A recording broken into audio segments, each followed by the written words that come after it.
सुप्रभात दर्शक बंधु। आज नवेम्बर 15 तारिख शनिवार। चलतु नजर पकाइबा आज देश विदेश प्रमुख खबर गुड़िक किंतु ता पूर्व जदि आपण मैंने आम वीडियो को लाइक करना आम वीडियो को लाइक करी कमेंट रे जय जगन्नाथ लिखंतु। नुआपड़ा उपनिर्वाचन बाजी मारिले बीजेपी प्रार्थी जय ढोलकिया। नुआपड़ा उपनिर्वाचन रे बाजी मारिला बीजेपी प्रार्थी जय ढोलकिया एही आसन 83,748 रु अधिक भोट्रे विजयी होइछन्ति। विजय परे बीजेपी प्रार्थी सेलिब्रेशन देखा मिलता। जय ढोलकिया एक बड़ भोट व्यवधान रे बीजेडी एवं कांग्रेस प्रार्थी को पछरे पकाई देथिले। एकतरफा भावे बीजेपी नुआपड़ारे विजय हासिल करिछि। तेबे जय ढोलकिया मोट 1,23,869 खंड भोट पाइथिबा बेले कांग्रेस प्रार्थी 40,121 खंड भोट पाइछन्ति। सेहिपरि बीजेडी प्रार्थी स्नेहांगिनी छुरिया 38,408 खंड भोट पाइछन्ति। सबठारु बड़ कथा हेउछि एही उपनिर्वाचन रे बीजेडी प्रथम थर पई तृतीय स्थान रे रहिछि। बीजेडी को टपी कांग्रेस द्वितीय स्थान हासिल करछि। एही आसन रे बीजेपी दुई थर विजयी होइछि। 2000 और 2014 मसिया रे बीजेपी रो बसंत कुमार पंडा विजयी होइथिले। तेबे पुणी थरे एही आसन एबे बीजेपी हाथ को फेरिबा को जाउछि। बीजेडी भी एही आसन रु दुई थर विजयी होइछि। बीजेडी प्रार्थी राजेंद्र ढोलकिया मृत्यु परे नुआपड़ारे उपनिर्वाचन होइथिला। जय ढोलकिया राजेंद्र ढोलकिया पुओ हेले से निर्वाचन पूर्वरु बीजेडी छाड़ी बीजेपी रे शामिल होइथिले आउ बीजेपी रे टिकेट पाई निर्वाचन लढिथिले। पीपीएफ रो एही स्कीम करिदब मालेमाल करंतु एतिकी सेविंग सुध टंकारे करिवे राज। पब्लिक प्रोविडेंट फंड बा पीपीएफ हेउछि भारत सरकार द्वारा प्रचलित एक दीर्घ मियादी संचय योजना जेउथिरे निवेश कले सुनिश्चित सुध मिले एवं कर छूट मध्य मिले। यहाकू पेंशन किंबा भविष्यत संचय पई सर्वश्रेष्ठ विकल्पक मध्यरु गणा जाए। पीपीएफ स्कीम हेउछि जणे व्यक्तिर भविष्यत निमंते सुरक्षित लाभकारी एवं करमुक्त संचय विकल्प। यह लंबा समय पई पांठी तयारी करिबारे भल विकल्प अटे। यह ग्यारंटी सहित रिटर्न आयकर अधिनियम 1961 बा इनकम टैक्स एक्ट 1961 रो 80C धारा अधीन रे कर छूट मैच्योरिटी समय रे मिलुवा समुदाय राशि पूरापूरी कर मुक्तर सुविधा देथाए। याकू सरकारी योजना मध्यरु सबठारु सुरक्षित एवं लॉन्ग टर्म रिटर्न देइथिबा योजना भाबे गणा जाए। एथिरे प्रतिमास 5,000 रु 10,000 टंका निवेश करे 18 वर्ष रे आपण एक मोटा अंकर आय करि परिबे। जदि आपण प्रतिमास 5,000 जमा करंती तेबे वर्षकु 60,000 एवं 18 वर्ष परे आपण को 10,80,000 मोटा जमा राशि मिलिबो। एथिरे केवल सुध 9,40,000 मिलिबो। मैच्योरिटी समय रे मोट टंका 20,20,000 रहिबो। सेपरे जदि आपण प्रति मास 10,000 जमा करंती तेबे वर्षकु 1,20,000 एवं 18 वर्ष रे मोट 21,60,000 मिलिबो। सेथिरे सुध 18,80,000 मिसी मैच्योरिटी समय रे मोट 40,40,000 टंका पाइबे। तेबे पीपीएफ काहेकि दीर्घम्यादी निवेश पई उत्तम आसंतु जानिबा कारण यह सरकारी ग्यारंटी सहित सुरक्षित करमुक्त रिटर्न लंबा समय रे सबठारु भल चक्रवृद्धि भविष्यत आर्थिक सुरक्षा पई सर्वश्रेष्ठ। जदि आपण एबेठारु प्रतिमास 5 रु 10,000 पीपीएफ रे निवेश करंती तेबे 18 वर्ष रे 20 रु 40 लाख पर्यंत सुरक्षित धन संचय करि परिबे। यह आपणको भविष्यत पई बहुत मजबूत फाइनेंशियल प्लानिंग हेबो। जय को शुभेच्छा जणाइले नवीन। नुआपड़ा उपनिर्वाचन रे बीजेपी प्रार्थी जय ढोलकिया विजयी हेबा परे तांको विरोधी दल नेता तथा बीजेडी सुप्रीमो नवीन पट्टनायक शुभेच्छा जणाइछन्ति। नवीन सामाजिक गणमाध्यम रे एक पोस्ट रे कहिसन्ति जे नवनिर्वाचित विधायक नुआपड़ार विकास दिगरे कार्य करिवे बोली से आशा व्यक्त करुछन्ति। निर्वाचन आसीब एवं जीव किंतु जनतांक विश्वास प्रति आमर मूल्यबोध सर्वदा रहबा उचित। नवीन उपनिर्वाचन पई दिन राति कार्य करितिबा दलीय कर्मी एवं समर्थक मानकु कृतज्ञता जणाइछन्ति। ता सहित नुआपड़ा को मध्य धन्यवाद जणाइछन्ति। बीजेडी अनेक उत्थान और पतन दे गति करिछि तथापि लोकंक पई आमर लड़ाई जारी रहिछि। आम दल बिजू बाबूंक द्वारा अनुप्राणित ओडिशावासींक अधिकार पई आमे लड़ाई जारी रहिबो। शिशु थरूरक विस्फोरक बयान बिहार हार पई कांग्रेस नुए आरजेडी दायी। बिहार विधानसभा निर्वाचन 2025 रे महामेंट दल मध्यरे फाट नजर आसुछि। ତିରୁବନନ୍ତପୁରମରେ କଂଗ୍ରେସ ସାଂସଦ ଶିଶୁ ଥରୁର ବିହାର ବିଧାନସଭା ନିର୍ବାଚନ 2025ର ଗଣତିର ଫଳାଫଳ ଦେଖି ଗଣମାଧ୍ୟମରେ ପ୍ରତିକ୍ରିୟା ଦେଇ କହିଛନ୍ତି ଯେ ଏନଡିଏ ବହୁତ ଆଗରେ ରହିଛି, କିନ୍ତୁ ଶେଷ ପର୍ଯ୍ୟନ୍ତ ଅପେକ୍ଷା କରିବା ଉଚିତ ବୋଲି ସେ କହିଥିଲେ। ସେ କହିଥିଲେ ଯେ ନିର୍ବାଚନ ଆୟୋଗ ଯେଉଁ ପର୍ଯ୍ୟନ୍ତ ଫଳାଫଳ ଜାରି କରିନାହାନ୍ତି ସେ ପର୍ଯ୍ୟନ୍ତ କୌଣସି ନିଷ୍କର୍ଷରେ ପହଞ୍ଚିବା ଭୁଲ ହେବ। ତେବେ ସେ ଏହା ମଧ୍ୟ କହିଥିଲେ ଯେ ଏହି ମେଣ୍ଟର ବରିଷ୍ଠ ପାର୍ଟି ନଥିଲା, ସେଥିପାଇଁ ଆରଜେଡିକୁ ମଧ୍ୟ ନିଜ ପ୍ରଦର୍ଶନ ଉପରେ ଗୁରୁତ୍ୱ ଦେବାର ଥିଲା ବୋଲି ସେ କହିଥିଲେ। ଅଭିଜିତଙ୍କ ପରେ ଅସୁସ୍ଥ ହେଲେ ଓଲିଉଡର ଲୋକପ୍ରିୟ ଗାୟକ ହ୍ୟୁମାନ ସାଗର, ଏମ୍ସରେ ଭର୍ତ୍ତି। ଓଡ଼ିଆ ସଙ୍ଗୀତ ଜଗତରେ ବୋଧେ କାହାର ଖରାପ ନଜର ପଡ଼ିଯାଇଛି। ଜଣକ ପରେ ଜଣେ ମେଡିକାଲରେ ଭର୍ତ୍ତି ହେଉଛନ୍ତି ସିଙ୍ଗର। ଗତ କିଛି ମାସ ଧରି ଓଲିଉଡର ଲୋକପ୍ରିୟ ଜଣାଶୁଣା ସଙ୍ଗୀତ ନିର୍ଦ୍ଦେଶକ ତଥା ଗାୟକ ଅଭିଜିତ ମଜୁମଦାର ଅସୁସ୍ଥ ଥିବାବେଳେ ଏବେ ଫେମସ୍ କଣ୍ଠଶିଳ୍ପୀ ହ୍ୟୁମାନ ସାଗର ଅସୁସ୍ଥ ହୋଇପଡ଼ିଛନ୍ତି। ହ୍ୟୁମାନ ସାଗରଙ୍କୁ ଚିକିତ୍ସା ପାଇଁ ଏବେ ଭୁବନେଶ୍ୱର ଏମ୍ସକୁ ସ୍ଥାନାନ୍ତର କରାଯାଇଛି। କିଡନୀ ଓ ଲିଭର ଜନିତ ସମସ୍ୟାରେ ପୀଡ଼ିତ ଗୀତିକାର କିଛିଦିନ ହେବ ଘରୋଇ ଡାକ୍ତରଖାନାରେ ହେଉଥିଲେ ଚିକିତ୍ସିତ, କିନ୍ତୁ ତାଙ୍କୁ ବର୍ତ୍ତମାନ ଏମ୍ସକୁ ସ୍ଥାନାନ୍ତର କରାଯାଇଛି। ସେପଟେ ଧୀରେ ଧୀରେ ସୁସ୍ଥ ହେଉଛନ୍ତି ମେଲୋଡି କିଙ୍ଗ ଅଭିଜିତ ମଜୁମଦାର। ପ୍ରକାଶ ଥାଉ କି ଗତ ଅଗଷ୍ଟ 31 ତାରିଖରେ କଟକ ସିଡିସ୍ଥିତ ଏକ ଘରୋଇ ହସ୍ପିଟାଲରେ ଭର୍ତ୍ତି ହୋଇଥିଲେ ଅଭିଜିତ। ଅନେକ ଦିନରୁ ଲିଭର ଜନିତ ରୋଗରେ ପୀଡ଼ିତ ହୋଇ ଚିକିତ୍ସିତ ହୋଇ ଆସୁଥିଲେ। ସେବେଠାରୁ ସେ କୋମାରେ ଅଛନ୍ତି। ତେବେ ଗତ ସେପ୍ଟେମ୍ବର 4 ତାରିଖରେ ତାଙ୍କ ସ୍ୱାସ୍ଥ୍ୟାବସ୍ଥା ଆହୁରି ବିଗିଡ଼ିବାରୁ ତାଙ୍କୁ ଭୁବନେଶ୍ୱର ଏମ୍ସକୁ ଅଣାଯାଇଥିଲା। ସେଠାରେ ଅନେକ ଦିନ ଧରି ସେ ମୃତ୍ୟୁ ସହ ସଂଗ୍ରାମ କରୁଛନ୍ତି। ଭେଣ୍ଟିଲେଟର ସପୋର୍ଟରେ ଥିବା ଅଭିଜିତ ଦାଦାଙ୍କୁ ମେଡିସିନ ୱାର୍ଡକୁ ସ୍ଥାନାନ୍ତର କରାଯାଇଛି। ସେଠାରେ ତାଙ୍କର ନିରନ୍ତର ଚିକିତ୍ସା ଚାଲିଛି। ସୁନା ନୁହେଁ, ଏବେ ରୂପା ବନ୍ଧା ଧୋଇ ଆଣିପାରିବେ ଲୋନ୍। ଆରବିଆଇର ବଡ଼ ନିଷ୍ପତ୍ତି। ବର୍ତ୍ତମାନ ରୂପା ଉପରେ ମଧ୍ୟ ଋଣ ମିଳିବ। ହଁ ଆଜ୍ଞା, ପୂର୍ବରୁ ସୁନା ବନ୍ଧା ପକାଇ ଋଣ ନେଉଥିଲେ, ଏବେ ରୂପା ଥୋଇ ଆପଣ ଋଣ ନେଇପାରିବେ। ତେବେ ଚାନ୍ଦିର ଅଳଙ୍କାର ଏନବିଏଫସିରେ ବନ୍ଧା ରଖି ତୁରନ୍ତ ଲୋନ୍ ଆଣିପାରିବେ। ଜାଣନ୍ତୁ କେବେଠାରୁ ନୂଆ ନିୟମ ଲାଗୁ ହେବ ଏବଂ କେତେ ଟଙ୍କା ମିଳିବ। ଏହି ନୂତନ ନିୟମ ଆର୍ଥିକ କ୍ଷେତ୍ରରେ ଏକ ବଡ଼ ପରିବର୍ତ୍ତନ ଆଣିବ ଏବଂ ଅଧିକ ଲୋକଙ୍କୁ ସହଜରେ ଋଣ ସୁବିଧା ଯୋଗାଇବ। ପୂର୍ବରୁ କେବଳ ସୁନା ଉପରେ ଋଣ ମିଳୁଥିଲା, କିନ୍ତୁ ବର୍ତ୍ତମାନ ରୂପା ମଧ୍ୟ ଏହି ତାଲିକାରେ ସାମିଲ ହୋଇଛି, ଯାହା ଗ୍ରାହକମାନଙ୍କ ପାଇଁ ଏକ ବଡ଼ ସୁବିଧା ଆଣିବ। ଆରବିଆଇ ଦ୍ୱାରା ଜାରି କରାଯାଇଥିବା ନୂଆ ନିର୍ଦ୍ଦେଶାବଳୀ ଅନୁଯାୟୀ ରୂପା ଉପରେ ଋଣ ଦେବାର ନିୟମ ଆସନ୍ତା ଆର୍ଥିକ ବର୍ଷର ପ୍ରାରମ୍ଭରୁ ଅର୍ଥାତ୍ ଏପ୍ରିଲ 1, 2026 ଠାରୁ ଲାଗୁ ହେବ। ଏହି ନିଷ୍ପତ୍ତି ପରେ ବ୍ୟାଙ୍କ ଏବଂ ଅନ୍ୟାନ୍ୟ ଆର୍ଥିକ ପ୍ରତିଷ୍ଠାନଗୁଡ଼ିକ ରୂପାକୁ ଏକ ଜାମିନ ଭାବରେ ଗ୍ରହଣ କରି ଋଣ ପ୍ରଦାନ କରିପାରିବେ। ଏହି ପଦକ୍ଷେପ ଦ୍ୱାରା ଗ୍ରାହକମାନେ ନିଜର ଆର୍ଥିକ ଆବଶ୍ୟକତା ପୂରଣ କରିବା ପାଇଁ ମଧ୍ୟ ଅଧିକ ବିକଳ୍ପ ପାଇବେ। ଆରବିଆଇର ଏହି ନିଷ୍ପତ୍ତି ଫଳରେ ଏବେ ଖାଲି ସୁନା ନୁହେଁ, ରୂପା ମଧ୍ୟ ଆପଣଙ୍କର ଅସୁବିଧା ସମୟରେ ଆପଣଙ୍କର ଆର୍ଥିକ ସହାୟତା କରିପାରିବ। ଯେଉଁ ଲୋକମାନେ ଛୋଟ ସହରମାନଙ୍କରେ ରହୁଛନ୍ତି ସେମାନଙ୍କ ପାଖରେ ସୁନାଠାରୁ ଅଧିକ ରୂପାର ଅଳଙ୍କାର ରହିଥାଏ। ସେମାନଙ୍କ ବଡ଼ ଲାଭ ଯେ ବର୍ତ୍ତମାନ ଅତି ସହଜରେ ରୂପା ବନ୍ଧା ରଖି ସୁଧରେ ତୁରନ୍ତ ଋଣ ନେଇପାରିବେ। ତେବେ ରୂପା ଉପରେ ମିଳିବାକୁ ଥିବା ଋଣର ପରିମାଣ, ରୂପାର ବଜାର ମୂଲ୍ୟ ଏବଂ ଆରବିଆଇ ଦ୍ୱାରା ନିର୍ଦ୍ଧାରିତ ଲୋନ୍ ଟୁ ଭ୍ୟାଲୁ ବା ଏଲଟିଭି ଅନୁପାତ ଉପରେ ନିର୍ଭର କରିବ। ପ୍ରାରମ୍ଭିକ ପର୍ଯ୍ୟାୟରେ ଆରବିଆଇ ରୂପା ଉପରେ ସର୍ବାଧିକ 75% ଏଲଟିଭି ଅନୁପାତ ନିର୍ଦ୍ଧାରଣ କରିଛି, ଯାହାର ଅର୍ଥ ହେଉଛି ରୂପାର ବର୍ତ୍ତମାନ ବଜାର ମୂଲ୍ୟର 75% ପର୍ଯ୍ୟନ୍ତ ଆପଣ ଋଣ ନେଇପାରିବେ। ତେବେ ଏଲଟିଭି ଅନୁପାତ ସମୟରେ ଆରବିଆଇ ଦ୍ୱାରା ସମୀକ୍ଷା କରାଯାଇ ପରିବର୍ତ୍ତିତ ହୋଇପାରେ, ଯାହା ରୂପାର ବଜାର ମୂଲ୍ୟର ସ୍ଥିରତା ଉପରେ ନିର୍ଭର କରିବ। ଏହା ସହିତ ବ୍ୟାଙ୍କ ଏବଂ ଆର୍ଥିକ ପ୍ରତିଷ୍ଠାନଗୁଡ଼ିକ ମଧ୍ୟ ନିଜର ଆଭ୍ୟନ୍ତରୀଣ ନୀତି ଅନୁଯାୟୀ କିଛି ଅତିରିକ୍ତ ସର୍ତ୍ତ ଲାଗୁ କରିପାରିବେ। ମାମୁଁ ଘରେ ସ୍ନେହ ପାଇଲେନି ସ୍ନେହାଙ୍ଗିନୀ। ଭୋଟ ପୂର୍ବରୁ ମାମୁଁ ଘର କହି ନୂଆପଡ଼ା ବାସୀଙ୍କୁ ପ୍ରଶଂସାରେ ପୋତି ପକାଇଥିଲେ ବିଜେଡି ପ୍ରାର୍ଥୀ ସ୍ନେହାଙ୍ଗିନୀ ଛୁରିଆ। ସେ କହିବା ବି ସ୍ୱାଭାବିକ, କାରଣ ମାମୁଁ ଘର ନାଁ ଶୁଣିଲେ ସମସ୍ତଙ୍କ ମନରେ କୌତୂହଳ ଖେଳିଯାଏ। ମାମୁଁ ଘରେ ଭଣଜା ଭାଣିଜୀମାନେ ଅଧିକ ଗେଲବସର ହୋଇଥାନ୍ତି। ତାଙ୍କର ସବୁ ଡିମାଣ୍ଡ ମାମୁଁ ମାଇଁ ଅଜା ଆଈ ସଭିଏ ମିଳିମିଶି ପୂରା କରନ୍ତି। ହେଲେ ସ୍ନେହାଙ୍ଗିନୀଙ୍କ କ୍ଷେତ୍ରରେ ସେଭଳି କିଛି ବି ହେଲାନି।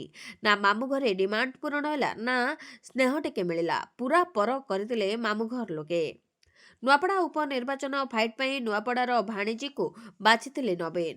ହଁ, ଉପନିର୍ବାଚନ ପୂର୍ବରୁ ସ୍ନେହାଙ୍ଗିନୀଙ୍କ ମାମୁଁଘର ନୂଆପଡ଼ା ବୋଲି ନୂଆପଡ଼ାର ଅଧିକ ଭୋଟରଙ୍କୁ ଜଣାନଥିବା ଚର୍ଚ୍ଚା ହେଉଛି।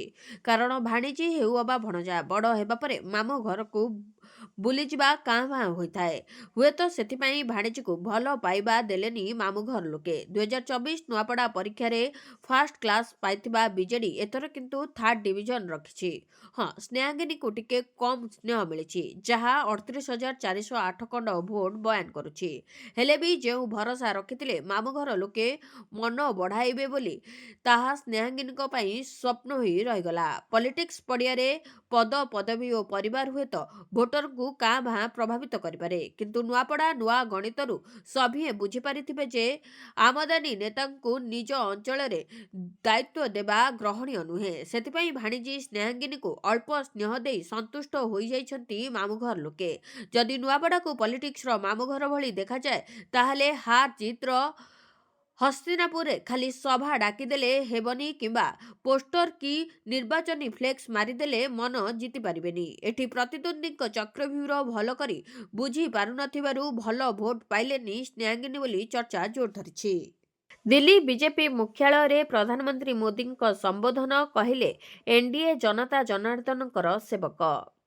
ବିହାରରେ ଏନ୍ଡିଏର ବିପୁଳ ବିଜୟ। ବିଜେପିର ବମ୍ପର ବିଜୟ ପରେ ଦିଲ୍ଲୀ ବିଜେପି ମୁଖ୍ୟାଳୟରେ ପ୍ରଧାନମନ୍ତ୍ରୀ ମୋଦି ସମ୍ବୋଧନ କରିଥିଲେ। ମୋଦି କହିଥିଲେ, ବିପୁଳ ବିଜୟ ଅତୁଟ ବିଶ୍ୱାସର ପ୍ରତିଫଳନ। ଏନ୍ଡିଏ ଜନତା ଜନାର୍ଦ୍ଦନଙ୍କର ସେବକ। ନୀତିଶ କୁମାରଙ୍କ ପ୍ରଶଂସା କରି ମୋଦି କହିଥିଲେ ଯେ ନୀତିଶ ଜୀ ବହୁତ ଭଲ ନେତୃତ୍ୱ ଦେଇଥିଲେ। ଚିରାଗ ମଧ୍ୟ ଭଲ ଡିଲରସିପ୍ ଦେଖାଇଥିଲେ। ତେବେ ନୂଆପଡ଼ା ଜନତାଙ୍କୁ ମଧ୍ୟ ଧନ୍ୟବାଦ ଦେଇଛନ୍ତି ମୋଦି। ମୋଦି ବିରୋଧୀଙ୍କୁ ତେରେଛା ବାଣ ମାରି କହିଛନ୍ତି, କିଛି ଦଳ ତୁଷ୍ଟିକରଣ ରାଜନୀତି କରୁଥିଲେ। ପାଇ ଫର୍ମୁଲାରେ କିଛି ଦଳ କାମ କରୁଥିଲେ। ଜଙ୍ଗଲରାଜ ଓ ସାମ୍ପ୍ରଦାୟିକ ନୀତିକୁ ନାକ। ଶେଷରେ ମୋଦି ନିର୍ବାଚନ ଆୟୋଗ, ବିହାର ଜନତା, ସୁରକ୍ଷାକର୍ମୀଙ୍କୁ ଧନ୍ୟବାଦ ଜଣାଇଥିଲେ। ପ୍ରଧାନମନ୍ତ୍ରୀ ମୋଦି କହିଥିଲେ ଯେ ବିହାରର ଲୋକମାନେ ଏକ ବିକଶିତ ବିହାର ପାଇଁ ଭୋଟ ଦେଇଛନ୍ତି। ବିହାରର ଲୋକମାନେ ଏକ ସମୃଦ୍ଧ ବିହାର ପାଇଁ ଭୋଟ ଦେଇଛନ୍ତି। ନିର୍ବାଚନ ପ୍ରଚାର ସମୟରେ ମୁଁ ବିହାରର ଲୋକମାନଙ୍କୁ ରେକର୍ଡ ସଂଖ୍ୟାରେ ଭୋଟ ଦେବାକୁ ଅନୁରୋଧ କରିଥିଲି ଏବଂ ବିହାରର ଲୋକମାନେ ସମସ୍ତ ରେକର୍ଡ ଭାଙ୍ଗି ଦେଇଥିଲେ। ମୁଁ ଏନ୍ଡିଏ ପାଇଁ ଏକ ବିଶାଳ ବିଜୟ ସୁନିଶ୍ଚିତ କରିବା ପାଇଁ ବିହାରର ଲୋକମାନଙ୍କୁ ଅନୁରୋଧ କରିଥିଲି ଏବଂ ବିହାର ଲୋକମାନେ ମୋର ଅନୁରୋଧକୁ ରଖିଛନ୍ତି। ବିହାରରେ ବିଜେପିର ବିଜୟକୁ ନେଇ ପ୍ରଧାନମନ୍ତ୍ରୀ ମୋଦିଙ୍କ ପ୍ରଚାର ସମୟର ଏକ ଭିଡିଓ ଭାଇରାଲ ହେବାରେ ଲାଗିଛି। ସୀତାମଢ଼ୀରେ ରାଲି ସମୟରେ ମୋଦି ଭବିଷ୍ୟବାଣୀ କହିଥିଲେ ଯେ ମାତା ସୀତାଙ୍କ ଆଶୀର୍ବାଦ ମିଳିସାରିଛି ଆମକୁ। ପୁଣି ଥରେ ଆମେ ବିହାରରେ ସରକାର ଗଠନ କରିବାକୁ ଯାଉଛୁ। ବିଜୟ ଉତ୍ସବର ପ୍ରସ୍ତୁତ କରିନିଅନ୍ତୁ। ସାହାରା ଜମାକାରୀଙ୍କୁ ମିଳିବ ଆଉ 5,000 କୋଟି, ସୁପ୍ରିମକୋର୍ଟ ଦେଲେ ଅନୁମତି। ସାହାରା ଇଣ୍ଡିଆର ଜମାକାରୀଙ୍କୁ ଆଉ 5,000 କୋଟି ଟଙ୍କା ଫେରସ୍ତ ମିଳିବ। କେନ୍ଦ୍ର ସରକାରଙ୍କର ଅନୁରୋଧ କ୍ରମରେ ସୁପ୍ରିମକୋର୍ଟ ଏନେଇ ନିର୍ଦ୍ଦେଶ ଦେଇଛନ୍ତି। ଭାରତୀୟ ପ୍ରତିଭୂତି ଓ ବିନିମୟ ବୋର୍ଡ ନିକଟରେ ସାହାରା ଗ୍ରୁପ ପକ୍ଷରୁ ଜମା କରାଯାଇଥିବା ପ୍ରାୟ 25,000 କୋଟି ରାଶିରୁ 5,000 କୋଟି ଟଙ୍କା ପ୍ରଦାନ କରିବା ପାଇଁ ବିଚାରପତି ସୂର୍ଯ୍ୟକାନ୍ତ ଓ ବିଚାରପତି ଜୟମାଲ୍ୟ ବାଗ୍ଚୀଙ୍କ ଖଣ୍ଡପୀଠ ନିର୍ଦ୍ଦେଶ ଦେଇଛନ୍ତି। ସାହାରା ଗ୍ରୁପ ଅଫ୍ କୋଅପରେଟିଭ ସୋସାଇଟିର ଜମାକାରୀମାନଙ୍କୁ ଏହି ଅର୍ଥ ଫେରସ୍ତ କରାଯିବ ବୋଲି ଜଣାପଡ଼ିଛି, ଯାହା ସାହାରା ସେବୀ ରିଫଣ୍ଡ ଖାତାରୁ କେନ୍ଦ୍ରୀୟ ସମବାୟ ସମିତି ନିବନ୍ଧକଙ୍କୁ ଦିଆଯିବାର କାର୍ଯ୍ୟକ୍ରମ ରହିଛି। ଆବଶ୍ୟକ ଯାଞ୍ଚ ପରେ କେନ୍ଦ୍ରୀୟ ସମବାୟ ସମିତି ନିବନ୍ଧକ ଏହି ଅର୍ଥ ଜମାକାରୀଙ୍କୁ ପ୍ରଦାନ କରିବେ। ତେବେ ସୁପ୍ରିମକୋର୍ଟର 2023 ମାର୍ଚ୍ଚ ଆଦେଶରେ ଦିଆଯାଇଥିବା ପ୍ରକ୍ରିୟା ଅନୁରୂପ ଏହା ସମ୍ପାଦିତ ହେବ। ଏଥିସହିତ 2023 ଡିସେମ୍ବରରେ ଆବଣ୍ଟିତ 5,000 କୋଟି ଟଙ୍କାର ବିତରଣ ପାଇଁ ଅନ୍ତିମ ତାରିଖ ଚଳିତ ବର୍ଷ ଡିସେମ୍ବର 31 ତାରିଖ ରଖାଯାଇଥିଲା, ଯାହାକୁ ବୃଦ୍ଧି କରାଯାଇଛି। ତେବେ ଏହାକୁ ବୃଦ୍ଧି କରାଯାଇ 2026 ଡିସେମ୍ବର 31 ତାରିଖ କରାଯାଇଛି। ତେବେ ପିନାକ ପାଣି ମହାନ୍ତିଙ୍କ ଜନସ୍ୱାର୍ଥ ମାମଲାରେ କେନ୍ଦ୍ର ସରକାର ଦାଖଲ କରିଥିବା ଆବେଦନ ଉପରେ ସୁପ୍ରିମକୋର୍ଟ ଏହି ଆଦେଶ ଦେଇଥିବା ସୂଚନା ରହିଛି। 8 ପେ କମିଶନ କର୍ମଚାରୀଙ୍କ 54% ବଢ଼ିବ ଦରମା, ଫିଟମେଣ୍ଟ ଫ୍ୟାକ୍ଟରକୁ ନେଇ ନୂଆ ଅପଡେଟ୍। କେନ୍ଦ୍ର ସରକାର ଅଷ୍ଟମ ବେତନ କମିଶନ ଗଠନକୁ ଅନୁମୋଦନ କରିଛନ୍ତି। ଅବସରପ୍ରାପ୍ତ ବିଚାରପତି ରଞ୍ଜନା ଦେଶାଇ ଏହାର ଅଧ୍ୟକ୍ଷତା କରିବେ। ତେବେ ବିଭିନ୍ନ ମନ୍ତ୍ରଣାଳୟ, କର୍ମଚାରୀ ଓ ସଂଗଠନ ଏବଂ ବିଶେଷଜ୍ଞଙ୍କ ସହ ପରାମର୍ଶ କରିବା ପରେ କମିଶନ ଆଗାମୀ କିଛି ମାସ ମଧ୍ୟରେ ଏହାର ସୁପାରିଶ ଦାଖଲ କରିବ। ଏହା ଅଧୀନରେ କର୍ମଚାରୀ ଏବଂ ପେନସନଭୋଗୀଙ୍କ ପାଇଁ ଏକ ନୂଆ ଫିଟମେଣ୍ଟ ଫ୍ୟାକ୍ଟର ସ୍ଥାପନ କରାଯିବ, ଯାହାଫଳରେ ସେମାନଙ୍କ ଦରମା ଏବଂ ପେନସନରେ ଗୁରୁତ୍ୱପୂର୍ଣ୍ଣ ପରିବର୍ତ୍ତନ ହେବାର ସମ୍ଭାବନା ରହିଛି। ତେବେ ଫିଟମେଣ୍ଟ ଫ୍ୟାକ୍ଟର ଦ୍ୱାରା ଦରମା ବୃଦ୍ଧି ନିଷ୍ପତ୍ତି ନିଆଯିବ କରାଯିବ। ବିଶେଷଜ୍ଞଙ୍କ ମତରେ ଏଥର ଫିଟମେଣ୍ଟ ଫ୍ୟାକ୍ଟର 1.8 ରୁ 2.46 ମଧ୍ୟରେ ହୋଇପାରେ। ଯଦି 1.8ର ଫ୍ୟାକ୍ଟର ପ୍ରୟୋଗ କରାଯାଏ ତେବେ ଲେଭଲ 1 କର୍ମଚାରୀ ଯେପରିକି ପିଅନ, ସହାୟକ ଇତ୍ୟାଦି ମୂଳ ଦରମା 18,000 ଟଙ୍କାରୁ 32,400 ଟଙ୍କାକୁ ବୃଦ୍ଧି ପାଇବ। ତଥାପି ପ୍ରତ୍ୟେକ ନୂଆ ବେତନ କମିଶନ କର୍ମଚାରୀ ହେବା ସହିତ ମହଙ୍ଗା ଭତ୍ତା 0କୁ ହ୍ରାସ ପାଇଥାଏ, ଯାହାଦ୍ୱାରା ପ୍ରକୃତ ବୃଦ୍ଧି କିଛିଟା କମ୍ ହୋଇଥାଏ। ବର୍ତ୍ତମାନ 58% ଡିଏ ଏବଂ HRA ସମେତ ଲେଭଲ 1 କର୍ମଚାରୀଙ୍କ ମୋଟ ଦରମା ପ୍ରାୟ 29,000 ଟଙ୍କା, ଯାହା 1.8ର ଫ୍ୟାକ୍ଟର ସହିତ ପ୍ରାୟ 13% ପ୍ରକୃତ ବୃଦ୍ଧି ହେବ। ତେବେ ବିଶେଷଜ୍ଞ ଆକଳନ କରନ୍ତି ଯେ ଏକ 2.46ର ଫିଟମେଣ୍ଟ ଫ୍ୟାକ୍ଟର ପ୍ରାୟ 14% ଦରମା ବୃଦ୍ଧି କରିବ। ଯେତେବେଳେ 2.15 ଫିଟମେଣ୍ଟ ଫ୍ୟାକ୍ଟର ଦରମା 31% ବୃଦ୍ଧି କରିପାରିବ। ସର୍ବୋଚ୍ଚ ସ୍ତରରେ 2.46 ଫିଟମେଣ୍ଟ ଫ୍ୟାକ୍ଟର ପ୍ରୟୋଗ କଲେ ମୂଳ ଦରମା 18,000 ଟଙ୍କାରୁ 44,280 ଟଙ୍କାକୁ ବୃଦ୍ଧି ପାଇପାରେ, ଯାହା ପ୍ରାୟ 54% ବୃଦ୍ଧି। ମଣିଷଙ୍କ ବୟସ 150 ହେବ। ଚାଇନାରେ ଚାଲିଛି ପରୀକ୍ଷା। ଚୀନର ବୈଜ୍ଞାନିକମାନେ ଏମିତି ଏକ ଔଷଧ ପ୍ରସ୍ତୁତ କରୁଛନ୍ତି ଯାହା ମଣିଷଙ୍କର ବୟସ 150 ବର୍ଷ ପର୍ଯ୍ୟନ୍ତ ବଢ଼ାଇ ପାରିବ। ସେନଝେନର ବାୟୋଟେକ୍ କମ୍ପାନୀ ଲନଭି ବାୟୋସାଇନ୍ସେସ୍ ଏହି ଔଷଧ ଉପରେ କାମ କରୁଛି। କମ୍ପାନୀର ନାଁ ଲନଭି ବାୟୋସାଇନ୍ସେସ୍। ଏହା ଏକ ଆଣ୍ଟି ଏଜିଂ ମେଡିସିନ ପ୍ରସ୍ତୁତ କରୁଛି। ଏହାର ମୁଖ୍ୟ ତତ୍ତ୍ୱ ପ୍ରୋସ୍ୟାନିଡିନ୍ C1 ବା PCC1, ଯାହା ଅଙ୍ଗୁରର ମଞ୍ଜିର ଅର୍କରେ ମିଳିଥାଏ। କମ୍ପାନୀ କହିଛି କି ଏହି ଔଷଧ ବୁଢ଼ା ଓ ଦୁର୍ବଳ କୋଷିକାକୁ ସମାପ୍ତ କରି ସୁସ୍ଥ କୋଷର ରକ୍ଷା କରିବ, ଫଳରେ ମଣିଷଙ୍କ ବୟସ ବହୁତ ବଢ଼ିପାରେ। 2021ରେ ନେଚର ମେଟାବଲିଜିମ୍ ଜର୍ଣ୍ଣାଲରେ ଛପିଥିବା ଏକ ଅଧ୍ୟୟନ ଉପରେ ଏହି ସନ୍ଧାନ ଆଧାରିତ। ଏଥିରେ ମୂଷାଙ୍କୁ ନେଇ ପରୀକ୍ଷଣ କରାଯାଇଥିଲା। PCC1 ମୂଷାଙ୍କ ବୃଦ୍ଧ କୋଷକୁ ବାଛି ନଷ୍ଟ କରିଥିଲା, କିନ୍ତୁ ସୁସ୍ଥ କୋଷକୁ କୌଣସି ବି କ୍ଷତି କରିନଥିଲା। ପରୀକ୍ଷଣ ପରେ ମୂଷାର ବୟସ 9% ପର୍ଯ୍ୟନ୍ତ ବୃଦ୍ଧି ପାଇଥିଲା। ତେବେ କିଛି ବୈଜ୍ଞାନିକଙ୍କ କହିବା ଅନୁସାରେ ମୂଷା ଉପରେ ଏହି ପରୀକ୍ଷଣ ସଫଳ ହୋଇଛି, କିନ୍ତୁ ମଣିଷଙ୍କ ଉପରେ ଏହି ପରୀକ୍ଷା କଷ୍ଟସାଧ୍ୟ। ଏହି ପ୍ରକ୍ରିୟା ଜଟିଳ ବୋଲି ସେମାନେ କହିଛନ୍ତି। ଏହା ପ୍ରଭାବଶାଳୀ ଏବଂ ସୁରକ୍ଷିତ ବୋଲି ପ୍ରମାଣ କରିବା ପାଇଁ ବଡ଼ ସଂଖ୍ୟାରେ କ୍ଲିନିକାଲ ଟ୍ରାଏଲ ଜରୁରୀ। ବିଶେଷଜ୍ଞଙ୍କ ଅନୁସାରେ ଏଥିରେ ସଫଳତା ପାଇଁ ଅନେକ ସମୟ ପରୀକ୍ଷଣ ପାଇଁ ଆବଶ୍ୟକତା ରହିଛି। 8ରୁ 6ଟି ସ୍ଥାନରେ ହାରିଲା ବିଜେପି। ଉପନିର୍ବାଚନରେ 6ଟି ସ୍ଥାନରେ ଭାରତୀୟ ଜନତା ପାର୍ଟିର ପରାଜୟ ହୋଇଛି। ବିହାର ନିର୍ବାଚନ ସହ ଓଡ଼ିଶା ସମେତ 7ଟି ରାଜ୍ୟର 8ଟି ଉପନିର୍ବାଚନର ଭୋଟ ଗଣତି ଥିଲା। ଉପନିର୍ବାଚନର ଫଳାଫଳ ମଧ୍ୟ ବାହାରି ସାରିଛି। ଭାରତୀୟ ଜନତା ପାର୍ଟି ଉପନିର୍ବାଚନରେ ସମସ୍ତ 8ଟି ଆସନରେ ଲଢ଼ିଥିଲା, କିନ୍ତୁ 8ଟି ଆସନରୁ ମାତ୍ର 2ଟି ଆସନରେ ବିଜେପିର ବିଜୟ ହୋଇଛି। ଓଡ଼ିଶାର ନୂଆପଡ଼ା ସହ ଜମ୍ମୁ କାଶ୍ମୀରର ବୁଡଗାଁ ଓ ନଗ୍ରୋଦା, ରାଜସ୍ଥାନର ଆଣ୍ଟା, ଝାଡ଼ଖଣ୍ଡର ଘଟସିଲା, ମିଜୋରାମର ଡାମ୍ପା, ପଞ୍ଜାବର ରତନ ତାରନ, ତେଲେଙ୍ଗାନାର ଜୁବଲି ହିଲ୍ସ ବିଧାନସଭା ମଣ୍ଡଳୀରେ ଉପନିର୍ବାଚନ ହୋଇଥିଲା। ଉପନିର୍ବାଚନ ପାଇଁ ସମସ୍ତ ଆସନରେ ବିଜେପି ଲଢ଼ିଥିଲା, କିନ୍ତୁ କେବଳ ଓଡ଼ିଶାର ନୂଆପଡ଼ା ଓ ଜମ୍ମୁ କାଶ୍ମୀରର ନଗ୍ରୋତା ଆସନରେ ବିଜେପି ବିଜୟ ହୋଇଛି। ନୂଆପଡ଼ାରେ ବିଜେପି ପ୍ରାର୍ଥୀ ଜୟ ଢୋଲକିଆ ଓ ନଗ୍ରୋଦାରେ ବିଜେପି ପ୍ରାର୍ଥିନୀ ବିଦ୍ୟାନୀ ରାଣା ବିଜୟୀ ହୋଇଛନ୍ତି। ବାକି ସମସ୍ତ ଆସନରେ ବିଜେପି ପ୍ରାର୍ଥୀ ପରାସ୍ତ ହୋଇଛନ୍ତି। ସେପରି ଆଣ୍ଟା ଓ ଜୁବଲି ହିଲ୍ସରେ କଂଗ୍ରେସ ବିଜୟୀ ହୋଇଛି। ନୂଆ ନିୟମ, ଇପିଏଫ୍ ଆକାଉଣ୍ଟ ଥିଲେ ମିଳିବ 50,000। ଦେଶର ଲକ୍ଷ ଲକ୍ଷ ଇପିଏଫ୍ ଆକାଉଣ୍ଟଧାରୀଙ୍କ ପାଇଁ ସରକାର ଆଣିଛନ୍ତି ଖୁସି ଖବର। ଇପିଏଫ୍ଓର ଇଡିଏଲ୍ଆଇ ଯୋଜନାର ନିୟମରେ ଏକ ବଡ଼ ପରିବର୍ତ୍ତନ ଆସିଛି। ଶ୍ରମ ଏବଂ ନିଯୁକ୍ତି ମନ୍ତ୍ରଣାଳୟ ଏହି ପରିବର୍ତ୍ତନ କରିଛି। ତେବେ ବିଜ୍ଞପ୍ତି ଅନୁଯାୟୀ ଏବେ ଯଦି ଜଣେ କର୍ମଚାରୀଙ୍କ ପିଏଫ୍ ବାଲାନ୍ସ 50,000ରୁ କମ୍ ଥାଏ, ତେବେ ତାଙ୍କ ମୃତ୍ୟୁ ପରେ କର୍ମଚାରୀଙ୍କ ପରିବାରକୁ ଅତି କମ୍ରେ 50,000ର ବୀମାର ଲାଭ ମିଳିବ। ପୂର୍ବରୁ ଏହି ଲାଭ ପାଇବା ପାଇଁ କର୍ମଚାରୀଙ୍କ ଆକାଉଣ୍ଟରେ ନିର୍ଦ୍ଦିଷ୍ଟ ବାଲାନ୍ସ ରହିବା ଆବଶ୍ୟକ ଥିଲା, କିନ୍ତୁ ବର୍ତ୍ତମାନ ଏହି ସର୍ତ୍ତକୁ ହଟାଇ ଦିଆଯାଇଛି। ଏହା କର୍ମଚାରୀମାନଙ୍କୁ ଲାଭ ଦେବ, ଖାସ୍ କରି ଯେଉଁମାନେ କମ୍ ଦରମା କ୍ଷେତ୍ରରେ କାମ କରୁଛନ୍ତି ଏବଂ ଯେଉଁମାନଙ୍କର ଅନ୍ୟ କୌଣସି ବୀମା ସୁରକ୍ଷା ନାହିଁ। କେବଳ ଏତିକି ନୁହେଁ, ଯଦି ଜଣେ କର୍ମଚାରୀ ଚାକିରି ସମୟରେ ଶେଷ ପିଏଫ୍ ଆବେଦନର 6 ମାସ ମଧ୍ୟରେ ମୃତ୍ୟୁବରଣ କରନ୍ତି, ତେବେ ଏହି ଯୋଜନା ଅନୁଯାୟୀ ପରିବାରକୁ ମଧ୍ୟ ବୀମା ରାଶି ଦିଆଯିବ।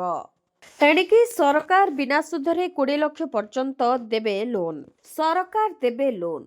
ଲକ୍ଷେ ନୁହେଁ କି 2 ଲକ୍ଷ ନୁହେଁ, ଏକାଥରେ 20 ଲକ୍ଷ ଟଙ୍କା ପର୍ଯ୍ୟନ୍ତ ଲୋନ୍ ଦେବେ ସରକାର। କିନ୍ତୁ ଏଥିପାଇଁ ରହିଛି କିଛି ନିୟମ। ଏହି ଲୋନ୍ ସମସ୍ତଙ୍କୁ ମିଳିବ ନାହିଁ, ଖାସ୍ କରି କିଛି ଲୋକଙ୍କୁ ଏହି ଲୋନ୍ ମିଳିବ। ତେବେ ଆସନ୍ତୁ ଜାଣିବା ଏହି ସମ୍ପର୍କିତ ଖବର। ଯଦି ଆପଣ ଜଣେ ଉଦ୍ୟୋଗୀ କିନ୍ତୁ ଟଙ୍କା ଅଭାବରୁ ଆପଣଙ୍କର ବ୍ୟବସାୟକୁ ବୃଦ୍ଧି କରିପାରୁନାହାନ୍ତି ଏବଂ ଆପଣ ଋଣ ପାଇପାରୁନାହାନ୍ତି, ତେବେ ପ୍ରଧାନମନ୍ତ୍ରୀ ମୁଦ୍ରା ଯୋଜନା ବା PMMY ଆପଣଙ୍କୁ ସାହାଯ୍ୟ କରିବ। ଏହା ଭାରତ ସରକାରଙ୍କର ଏପରି ଏକ ଯୋଜନା ଯାହା ମାଧ୍ୟମରେ ଛୋଟ ବ୍ୟବସାୟୀମାନଙ୍କୁ ଋଣ ଦିଆଯାଏ। ପିଏମ୍ ମୁଦ୍ରା ଯୋଜନା ହେଉଛି ଏକ ପ୍ରକାରର ଅଣ ବ୍ୟାଙ୍କିଂ ଆର୍ଥିକ କମ୍ପାନୀ ଯୋଜନା। ଏହା ବ୍ୟାଙ୍କ, MFI, କ୍ଷୁଦ୍ର ଆର୍ଥିକ ବ୍ୟାଙ୍କ ଏବଂ ଅନ୍ୟାନ୍ୟ NBFC ଗୁଡ଼ିକୁ ପାଣ୍ଠି ପ୍ରଦାନ କରେ, ଯେଉଁମାନେ ଛୋଟ ବ୍ୟବସାୟୀଙ୍କୁ ଋଣ ପ୍ରଦାନ କରନ୍ତି। ଏହି ଉପାୟରେ ଯେଉଁ କ୍ଷୁଦ୍ର ଉଦ୍ୟୋଗୀମାନଙ୍କୁ ଟଙ୍କାର ଆବଶ୍ୟକତା ଅଛି, ସେମାନେ ଋଣ ପାଇପାରିବେ। ଏହି ଯୋଜନାର ବିଶେଷ କଥା ହେଉଛି ଯେ ଆପଣଙ୍କୁ କୌଣସି ଗ୍ୟାରେଣ୍ଟି କିମ୍ବା ସୁରକ୍ଷା ଦେବାକୁ ପଡ଼ିବ ନାହିଁ। ପ୍ରଧାନମନ୍ତ୍ରୀ ମୁଦ୍ରା ଯୋଜନା 4 ଭାଗରେ ଋଣ ପ୍ରଦାନ କରେ। ପ୍ରଥମ ଶିଶୁ ମୁଦ୍ରା ଲୋନ୍ରେ ଆପଣ 50,000 ଟଙ୍କା ପର୍ଯ୍ୟନ୍ତ ଋଣ ପାଇପାରିବେ। ଏହାପରେ କିଶୋର ମୁଦ୍ରା ଲୋନ୍ରେ ଆପଣ 50,000ରୁ 5 ଲକ୍ଷ ଟଙ୍କା ପର୍ଯ୍ୟନ୍ତ ଲୋନ୍ ପାଇପାରିବେ ଏବଂ ତରୁଣ ମୁଦ୍ରା ଲୋନ୍ରେ ଆପଣ 5 ଲକ୍ଷରୁ 10 ଲକ୍ଷ ଟଙ୍କା ପର୍ଯ୍ୟନ୍ତ ଲୋନ୍ ପାଇପାରିବେ। ସେହିପରି ତରୁଣ ପ୍ଲସ୍ ଲୋନ୍ରେ ଆପଣ 10 ଲକ୍ଷରୁ 20 ଲକ୍ଷ ଟଙ୍କା ପର୍ଯ୍ୟନ୍ତ ଲୋନ୍ ପାଇପାରିବେ। ଏହି ଲୋନ୍ ଛୋଟ ଦୋକାନୀ, ଗୃହ ବ୍ୟବସାୟୀ, ମହିଳା ଚାଷୀ, ପଶୁପାଳନ ଚାଷୀ, ଛୋଟ କାରିଗର, ଷ୍ଟାର୍ଟଅପ୍, MSME ୟୁନିଟ୍, ରାସ୍ତା ବିକ୍ରେତା, ଖୁଚୁରା ବ୍ୟବସାୟୀ, କ୍ଷୁଦ୍ର ନିର୍ମାତା, ସହଭାଗିତା ଫାର୍ମ ଏବଂ LLP ମାନଙ୍କୁ ଦିଆଯାଏ। ଘରେ ଝିଅ ଥିଲେ ବାପା ମା ହୋଇଯିବେ ମାଲେମାଲ, ମିଳିବ 5 ଲକ୍ଷ ଟଙ୍କା। କେନ୍ଦ୍ର ସରକାର ଅନେକ ସମୟରେ ବିଭିନ୍ନ ପ୍ରକାରର ଯୋଜନା କାର୍ଯ୍ୟକାରୀ କରିଥାନ୍ତି, ଯାହାକି ସାଧାରଣ ଲୋକଙ୍କୁ ବେଶ ଲାଭଦାୟୀ ହୋଇଥାଏ। ତେବେ ସରକାରଙ୍କର ସେହିଭଳି ଏକ ଯୋଜନା ହେଉଛି ସୁକନ୍ୟା ସମୃଦ୍ଧି ଯୋଜନା, ଯାହାକି କନ୍ୟା ସନ୍ତାନଙ୍କ ସୁରକ୍ଷିତ ଭବିଷ୍ୟତକୁ ଦୃଷ୍ଟିରେ ରଖି ସରକାର ପ୍ରଣୟନ କରିଛନ୍ତି। ବର୍ତ୍ତମାନ ଏହି ସ୍କିମ୍ରେ ସରକାରଙ୍କ ପକ୍ଷରୁ ମିଳୁଥିବା ଲାଭାଂଶକୁ ବୃଦ୍ଧି କରାଯାଇଛି। ଏହାକୁ 8%ରୁ ବୃଦ୍ଧି କରାଯାଇ 8.2% କରାଯାଇଛି। ଏହି ସ୍କିମ୍ରେ ଯଦି ଆପଣ 15 ବର୍ଷ ପର୍ଯ୍ୟନ୍ତ ଝିଅ ନାଁରେ ବ୍ୟାଙ୍କରେ ଏକ ଆକାଉଣ୍ଟ ଖୋଲି ଟଙ୍କା ଜମା କରିପାରିବେ, ବର୍ଷକୁ 250 ଟଙ୍କାରୁ ଆପଣ ଆରମ୍ଭ କରି 1.5 ଲକ୍ଷ ଟଙ୍କା ପର୍ଯ୍ୟନ୍ତ ଆପଣ ନିବେଶ କରିପାରିବେ। ଯଦି ଆପଣ ଏହି ସ୍କିମ୍ରେ ମାସିକ 1,000 ଟଙ୍କା 15 ବର୍ଷ ପାଇଁ ନିବେଶ କରନ୍ତି, ତେବେ ଆପଣ 1,80,000 ଟଙ୍କା ଜମା କରି 21 ବର୍ଷ ପରେ ସିଧାସଳଖ 5 ଲକ୍ଷ ଟଙ୍କା ପର୍ଯ୍ୟନ୍ତ ଲୋନ୍ ପାଇପାରିବେ। ତେଣୁ ତୁରନ୍ତ ନିବେଶ କରନ୍ତୁ ଏବଂ ଏହି ସୁକନ୍ୟା ସମୃଦ୍ଧି ଯୋଜନାର ଲାଭ ଉଠାନ୍ତୁ। ମାର୍ଚ୍ଚ 8 ତାରିଖରେ ମିଳିବ ସୁଭଦ୍ରା ଟଙ୍କା, ଏକାଥରେ 10,000 ଟଙ୍କା ପାଇବେ ହିତାଧିକାରୀ। ସୁଭଦ୍ରା ଯୋଜନାକୁ ନେଇ ବଡ଼ ଖବର ସାମ୍ନାକୁ ଆସିଛି। ମାର୍ଚ୍ଚ 8 ତାରିଖରେ ସୁଭଦ୍ରା ଟଙ୍କା ମିଳିବ। ତେବେ ଏହି ଟଙ୍କା ନୂତନ ହିତାଧିକାରୀଙ୍କୁ ମିଳିବ। ସରକାର ଏକାବେଳେ ନୂଆ ହିତାଧିକାରୀଙ୍କୁ 2ଟି କିସ୍ତିର ଟଙ୍କା ଦେବେ। ତେବେ ଏକାଥରେ 10,000 ଟଙ୍କା ପାଇବେ ନୂଆ ହିତାଧିକାରୀ। ଏନେଇ ଉପମୁଖ୍ୟମନ୍ତ୍ରୀ ପ୍ରଭାତୀ ପରିଡ଼ା ଘୋଷଣା କରିଥିଲେ। ତେବେ କିସ୍ତି ଟଙ୍କା ପାଇବାକୁ ହେଲେ ନୂଆ ହିତାଧିକାରୀଙ୍କୁ ପ୍ରଥମେ ଆବେଦନ କରିବାକୁ ପଡ଼ିବ। ତେବେ ମାସେ ପର୍ଯ୍ୟନ୍ତ ସୁଭଦ୍ରା ପୋର୍ଟାଲ ଖୋଲା ରହିଛି। ତେଣୁ ଯେଉଁମାନେ ନୂତନ ଭାବରେ ଆବେଦନ କରିବାକୁ ଚାହୁଁଛନ୍ତି, ସେମାନେ ତୁରନ୍ତ ସୁଭଦ୍ରା ପୋର୍ଟାଲରେ ଆବେଦନ କରିପାରିବେ। ସେହିଭଳି ପୁରୁଣା ହିତାଧିକାରୀମାନେ ଯେଉଁମାନେ ସୁଭଦ୍ରା ଯୋଜନାରୁ ବଞ୍ଚିତ ଅଛନ୍ତି କିମ୍ବା କୌଣସି କାରଣ ପାଇଁ ସେମାନେ ସୁଭଦ୍ରା ଯୋଜନାରୁ ନାଁ କଟିଯାଇଛି, ସେମାନେ ମଧ୍ୟ ନୂତନ ଭାବରେ ପୁଣି ଥରେ ଆବେଦନ କରିପାରିବେ। ତେବେ ପୁରୁଣା ହିତାଧିକାରୀ 3ଟି କିସ୍ତିର ଟଙ୍କା ପାଇସାରିଥିବା ବେଳେ ଚତୁର୍ଥ କିସ୍ତିର ଟଙ୍କା କେବେ ଆସିବ, ସରକାର ଏନେଇ ତାରିଖ ଘୋଷଣା କରିନାହାନ୍ତି। କିନ୍ତୁ ଗଣମାଧ୍ୟମରେ ଚର୍ଚ୍ଚା ଜୋର ଧରିଛି ଯେ ମାର୍ଚ୍ଚ 8 ତାରିଖରେ ପୁରୁଣା ହିତାଧିକାରୀଙ୍କୁ ମଧ୍ୟ ଚତୁର୍ଥ ପର୍ଯ୍ୟାୟର ଟଙ୍କା ଅର୍ଥାତ୍ 5,000 ଟଙ୍କା ସରକାର ଦେବେ। କିନ୍ତୁ ଏନେଇ ସରକାରଙ୍କ ପକ୍ଷରୁ କୌଣସି ବିଜ୍ଞପ୍ତି ଘୋଷଣା କରାଯାଇ ନାହିଁ। ପ୍ରତି ମାସରେ ମିଳିବ 5,000 ଟଙ୍କା। ଏହି ସରକାରୀ ସ୍କିମ୍ କରିଦେବ ଧନୀ। ଆଜିର ବହୁ ଦ୍ରୁତ ଗତିରେ ଜୀବନରେ ସମସ୍ତ ନିଜର ଏବଂ ନିଜ ପରିବାରର ଭବିଷ୍ୟତକୁ ସୁରକ୍ଷିତ କରିବାକୁ ଚାହାନ୍ତି। ଆୟ ସହିତ ସଞ୍ଚୟ ଏବଂ ନିବେଶ କ୍ରମଶଃ ଗୁରୁତ୍ୱପୂର୍ଣ୍ଣ ହେଉଛି, କିନ୍ତୁ ବୃଦ୍ଧି ପାଉଥିବା ଖର୍ଚ୍ଚ ନିୟମିତ ସଞ୍ଚୟକୁ ଚ୍ୟାଲେଞ୍ଜ କରୁଛି। ତେବେ ଏପରି ପରିସ୍ଥିତିରେ ସରକାରୀ ସାମାଜିକ ସୁରକ୍ଷା ଯୋଜନାଗୁଡ଼ିକ ଗୁରୁତ୍ୱପୂର୍ଣ୍ଣ ସହାୟତା ପ୍ରଦାନ କରେ। ଏକ ଗୁରୁତ୍ୱପୂର୍ଣ୍ଣ ଯୋଜନା ହେଉଛି ଦେଶର ନାଗରିକଙ୍କ ପାଇଁ କେନ୍ଦ୍ର ସରକାରଙ୍କ ଦ୍ୱାରା ପରିଚାଳିତ ଅଟଳ ପେନ୍ସନ୍ ଯୋଜନା। ବୃଦ୍ଧାବସ୍ଥାରେ ଏହି ସ୍ଥିର ଆୟ ଉତ୍ସ ପ୍ରଦାନ କରିବା ଲକ୍ଷ୍ୟରେ ଏହି ଯୋଜନା ଆରମ୍ଭ କରାଯାଇଥିଲା। ତେବେ ଅଟଳ ପେନ୍ସନ୍ ଯୋଜନା ହେଉଛି ସରକାରଙ୍କ ଦ୍ୱାରା ପରିଚାଳିତ ଏକ ପେନ୍ସନ୍ ଯୋଜନା। ଏହି ଯୋଜନା ଅଧୀନରେ 60 ବର୍ଷ ବୟସରେ ପହଞ୍ଚିବା ପରେ ସବସ୍କ୍ରାଇବରମାନଙ୍କୁ ଏକ ନିର୍ଦ୍ଦିଷ୍ଟ ମାସିକ ମାସିକ ପେନ୍ସନ୍ ପ୍ରଦାନ କରାଯାଏ। ପେନ୍ସନ୍ ପରିମାଣ ପ୍ରତି ମାସରେ 1,000 ଟଙ୍କାରୁ 5,000 ଟଙ୍କା ପର୍ଯ୍ୟନ୍ତ ରହିଥାଏ। ଏହି ଯୋଜନାର ଲକ୍ଷ୍ୟ ଅସଂଗଠିତ କ୍ଷେତ୍ରରେ କାମ କରୁଥିବା ଶ୍ରମିକ ଏବଂ ବୃଦ୍ଧାବସ୍ଥାରେ ଏକ ସ୍ଥିର ଆୟର ଉତ୍ସ ଖୋଜୁଥିବା ଲୋକଙ୍କୁ ଆର୍ଥିକ ସୁରକ୍ଷା ପ୍ରଦାନ କରିବା। ତେବେ ଏହି ଯୋଜନାରେ କେବଳ ଭାରତୀୟ ନାଗରିକମାନେ ଯୋଗ ଦେଇପାରିବେ। ଆବେଦନକାରୀଙ୍କ ବୟସ 18ରୁ 40 ବର୍ଷ ମଧ୍ୟରେ ହେଉଥିବା ଆବଶ୍ୟକ। ଏହା ମନେ ରଖିବା ଗୁରୁତ୍ୱପୂର୍ଣ୍ଣ ଯେ ଆୟକର ଦାତାମାନେ ଏହି ଯୋଜନାରେ ଯୋଗ ଦେବା ପାଇଁ ଯୋଗ୍ୟ ନୁହନ୍ତି। ଯଦି ଆପଣ ଟିକସ ଦିଅନ୍ତି ତେବେ ଆପଣ ଏହି ଯୋଜନାର ଲାଭ ପାଇପାରିବେ ନାହିଁ। ଏହି ଯୋଜନାର ମୁଖ୍ୟ ଉଦ୍ଦେଶ୍ୟ ହେଉଛି ଯେଉଁମାନଙ୍କର ଆନୁଷ୍ଠାନିକ ଅବସର ଯୋଜନା ନାହିଁ ସେମାନଙ୍କ ପାଖରେ ପହଞ୍ଚିବା। ତେବେ ଅଟଳ ପେନ୍ସନ୍ ଯୋଜନାରେ ନିବେଶ କରିବା ବହୁତ ସହଜ। ନିବେଶ ପରିମାଣ ଆପଣଙ୍କ ବୟସ ଏବଂ ବାଛିଥିବା ପେନ୍ସନ୍ ଯୋଜନା ଉପରେ ନିର୍ଭର କରେ। ଉଦାହରଣ ସ୍ୱରୂପ, ଯଦି ଜଣେ ବ୍ୟକ୍ତି 18 ବର୍ଷ ବୟସରେ ଯୋଜନାରେ ଯୋଗ ଦିଅନ୍ତି ଏବଂ ସର୍ବାଧିକ 5,000 ଟଙ୍କା ମାସିକ ପେନ୍ସନ୍ ବିକଳ୍ପ ବାଛନ୍ତି, ତେବେ ତାଙ୍କୁ ପ୍ରତି ମାସରେ ପ୍ରାୟ 210 ଟଙ୍କା ଯୋଗଦାନ କରିବାକୁ ପଡ଼ିବ। ଆପଣ ଯେତେ ଶୀଘ୍ର ଯୋଜନାରେ ଯୋଗଦାନ କରିବେ, ଆବେଦନ ପରିମାଣ ସେତେ କମ୍ ହେବ। ଏହି ସପ୍ତାହରେ ଚାଷୀଙ୍କ ଆକାଉଣ୍ଟକୁ ଆସିବ 21ତମ କିସ୍ତି ଟଙ୍କା। ଜାଣନ୍ତୁ ନୂଆ ତଥ୍ୟ। ଦେଶର ଲକ୍ଷ ଲକ୍ଷ ଚାଷୀଙ୍କ ପାଇଁ ଏକ ଖୁସି ଖବର। ପ୍ରଧାନମନ୍ତ୍ରୀ କିଷାନ ସମ୍ମାନ ନିଧି ଯୋଜନାର 21ତମ କିସ୍ତି ଖୁବ୍ ଶୀଘ୍ର ଚାଷୀଙ୍କ ଆକାଉଣ୍ଟରେ ଜମା ହେବ। ଏହି ଯୋଜନା ମାଧ୍ୟମରେ କେନ୍ଦ୍ର ସରକାର ଚାଷୀମାନଙ୍କୁ ସେମାନଙ୍କ ଚାଷ ଏବଂ ଦୈନନ୍ଦିନ ଆବଶ୍ୟକତା ପୂରଣ କରିବା ପାଇଁ ବାର୍ଷିକ 6,000 ଆର୍ଥିକ ସହାୟତା ପ୍ରଦାନ କରନ୍ତି। ଏପର୍ଯ୍ୟନ୍ତ 20ଟି କିସ୍ତି ଜାରି କରାଯାଇଛି ଏବଂ ଲକ୍ଷ ଲକ୍ଷ ଚାଷୀ 21ତମ କିସ୍ତି ପାଇଁ ଉତ୍ସାହର ସହ ଅପେକ୍ଷା କରିଛନ୍ତି, ଯାହା 2025 ନଭେମ୍ବର ଶେଷ ସପ୍ତାହରେ ମିଳିବ ବୋଲି ଆଶା କରାଯାଉଛି। ତେବେ 21ତମ କିସ୍ତି ଟଙ୍କା ମିଳିବା ନେଇ ରିପୋର୍ଟ ଅନୁସାରେ କୁହାଯାଉଛି ଯେ ପ୍ରଧାନମନ୍ତ୍ରୀ କିଷାନ ଯୋଜନାର ପରବର୍ତ୍ତୀ କିସ୍ତି ଅର୍ଥାତ୍ 21ତମ କିସ୍ତି 2025 ନଭେମ୍ବର ଶେଷ ଆଡ଼କୁ ଅର୍ଥାତ୍ ଏହି ସପ୍ତାହରେ କିମ୍ବା ଏହାର ପର ସପ୍ତାହରେ ପ୍ରଦାନ କରାଯାଇପାରେ। ତଥାପି ସରକାରଙ୍କ ପକ୍ଷରୁ ଏପର୍ଯ୍ୟନ୍ତ କୌଣସି ସରକାରୀ ତାରିଖ ଘୋଷଣା କରାଯାଇ ନାହିଁ। ତେବେ ପୂର୍ବ 20ତମ କିସ୍ତି ପ୍ରଧାନମନ୍ତ୍ରୀ ନରେନ୍ଦ୍ର ମୋଦି ଅଗଷ୍ଟ 2025ରେ ଜାରି କରିଥିଲେ, ଯାହାଦ୍ୱାରା 98 ନିୟୁତ ଚାଷୀ ଉପକୃତ ହେଉଥିଲେ, ଯେଉଁଥିରେ 24 ନିୟୁତ ମହିଳା ଚାଷୀ ମଧ୍ୟ ସାମିଲ ଥିଲେ। ସାଧାରଣତଃ ଏହି ଯୋଜନା ଅଧୀନରେ ପ୍ରତି 4 ମାସରେ ଏକ କିସ୍ତି ପ୍ରଦାନ କରାଯାଏ। ଫେବୃଆରୀ, ଜୁନ ଏବଂ ଅକ୍ଟୋବର ନଭେମ୍ବରରେ ପ୍ରଦାନ କରାଯାଏ। ତେଣୁ ନଭେମ୍ବର ଶେଷ ଆଡ଼କୁ ଚାଷୀମାନେ 21ତମ କିସ୍ତି ଟଙ୍କା ପାଇବାର ସମ୍ଭାବନା ରହିଛି। ଭିଡ଼ିଓଟିକୁ ଶେଷ ଯାଏ ଦେଖିଥିବାରୁ ଆପଣଙ୍କୁ ଧନ୍ୟବାଦ। ଯଦି ଆପଣମାନେ ଏପର୍ଯ୍ୟନ୍ତ ଆମ ଭିଡ଼ିଓକୁ ଲାଇକ୍ କରିନାହାନ୍ତି, ଆମ ଭିଡ଼ିଓକୁ ଲାଇକ୍ କରି କମେଣ୍ଟରେ ଜୟ ଜଗନ୍ନାଥ ଲେଖନ୍ତୁ। ଏଥିସହିତ ଆମ ଚ୍ୟାନେଲକୁ ସବସ୍କ୍ରାଇବ୍ କରି ପାଖରେ ଥିବା ବେଲ୍ ଆଇକନକୁ ପ୍ରେସ୍ କରନ୍ତୁ।